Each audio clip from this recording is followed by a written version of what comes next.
So, the examples given here of Kardama Muni meditating for 10,000 years, what it illustrates is that the process of Ashtanga Yoga cannot be practiced for 40 minutes in a day or 1.5 hours in a day for maybe 10 years, 20 years, and you will become perfect. No, you cannot expect. The Ashtanga Yoga practice is a 24/7 practice which has to be practiced for thousands of years together for the person to be able to come to the position of Samadhi, which is the goal of Ashtanga Yoga, which is the ultimate, the pinnacle of the process of Ashtanga Yoga. Finally, the result that you should get by engaging in the process of Ashtanga Yoga is to come to the stage of Samadhi, which Kardama Muni reached, as we will see in the upcoming verses.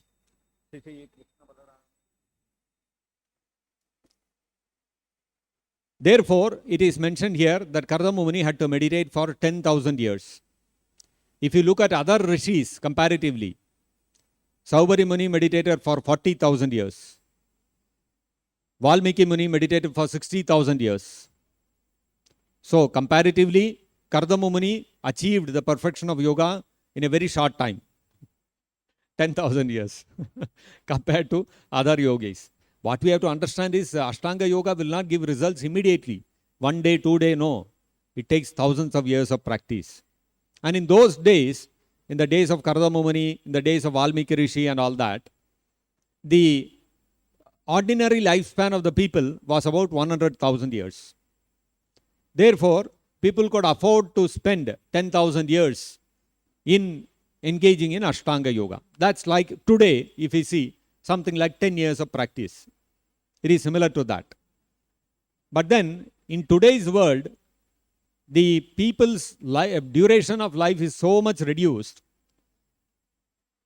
that it is expected that people in Kali Yuga should live for 100 years. Even 100 years is a very difficult thing. People can expect to live for about 60 to 80 years, not more than that. Living up to 100 years is already becoming rare. And as mentioned in the Srimad Bhagavatam in the 12th canto, about the future prediction of how Kali Yuga will progress, it is stated that towards the end of Kali Yuga, the people will not live for more than 30, 40 years. Vimshati Trimshati, 20 to 30 years, if a person lives, he'll be considered a grand old man. Just like today, if somebody touches 100 years, we'll say, oh, old man, 100 years. Just like the other day, there was a advertisement, there was a big news article. So many people are now getting, they're getting COVID and they're getting cured also. If you see overall, crores of people have got COVID and they got cured. That's the statistics, if you look at the statistics. So every day people are getting and people are getting cured of the pandemic. Now one person's getting the pandemic and then getting cured was highlighted in the media. Why? Because that person was 106 years old. 106-year-old person got COVID and he defeated COVID. They are putting photographs and people are coming and congratulating that. I think it was a village or something. All the people are coming together, commemorating. They are having a big festival there because 100-year-old person has defeated COVID. If a person lives for 100 years, it is a very rare thing in present day. As the Kali Yuga progresses, Vimshati Trimshati, even if a person lives for 20, 30 years, today, how we look upon a person who is 100 years old, same way towards the end of Kali Yuga, people will look upon people who have crossed 20, 30 years. This is the reality. So, where is the question of meditating for thousands of years? I mean, even the bogus yoga system that is being propagated today, that for a few minutes you have to do dhyana and all that. They say for about 10 minutes, you look at a lamp and then you concentrate on that. Do not think of anything else. Or they say in your mind, you think of one point. All those kind of things they teach. That also where we are able to do. When they say don't think of anything else, we will do only thinking during that time. We cannot do anything other than that. One, some days back I had gone I was attending some yoga sessions. Some doctor advised for some problem that I was facing that you learn yoga. I said, okay, what is that? So in that, they were teaching various asanas, some 3-4 asanas they thought. And then after performing all the asanas, you have to lie down in Shavasana. And then you have to chant Om for several number of times. And then they say, for now, you withdraw all your mind from everything else. Don't think of anything else. And every day, for about 15 days that they were teaching. Every day when that session comes, that is the time when my mind will think the fastest. We'll be planning so many things. We have to do this, we have to do that. That service is pending, this service is pending. Not one day the mind could remain idle.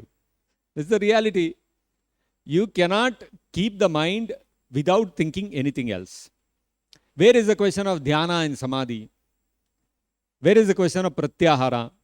Actually, the fact is, in our conditioned state, our mind is in the objects of the senses, and the objects of senses are in our mind. It is both ways. That means our mind is filled with various ideas for enjoying the sense objects. And not only that, externally, whatever work we are doing is all oriented around some sort of contact between the sense objects and the senses. So the mind is in the sense objects. That means the mind is engaged in some activity to bring the sense objects in touch with the senses. And at the same time, the sense objects are in the mind. That means the mind is filled with various ideas for sense enjoyment. So this being the case, where is the question of pratyahara? In pratyahara, in Ashtanga Yoga, one has to withdraw the mind from the senses completely. That itself is not happening. So to come to that stage, it requires thousands of years of practice. Your 40 minutes of yoga 5 days a week and all will not help. The rest of the day, 24 hours, we are engaged in sense gratification. It will not work. If we have to attain the real ultimate goal of Ashtanga Yoga, then following the path of Yama, Niyama and all these things, it takes thousands of years of practice, which is not possible in Kali Yuga. So then, what is the method of spiritual upliftment in the Kali Yuga, in the modern age? That Srila Prabhupada is quoting the verse from the Brihan Naradiya Purana. Harer Nama iva kevalam karau nasteva gatiranyatha. So why this verse Prabhupada is quoting? Because in the Srimad Bhagavatam, in the conversation between Narada Muni and Vyasadeva, after Vyasadeva had compiled all the Vedas, Narada Muni, when Vyasadeva was still feeling some sort of vacuum in the heart, he was not feeling a sense of fulfillment. Something is missing. Then he requested his spiritual master Narada Muni to advise what was missing, what was lacking in his endeavors. So at that time, Narada Muni advised Vyasadeva that Yamadivir Yoga Pataihi Kama Loba Hato Muhu. You have explained different ways of practicing the Karmakanda portion by which one can engage in sense gratification. So you have described that. Dharma, Artha, Kama. You have described the process of Dharma by following the Karmakanda portions of the Vedas, by which one can get Artha, a lot of wealth, and by which one's Kamas can also be fully satisfied. Not only that, you have also described the process of Moksha, how to become liberated from the attraction for the sense objects. How to do that? For that, the process of yoga is given. So, Yamadibir Yoga Pataihi, the process of yoga which you have described, Ashtanga Yoga, wherein a person follows the different divisions of Yama, Niyama, etc. Yama Adibir Yoga Pataihi.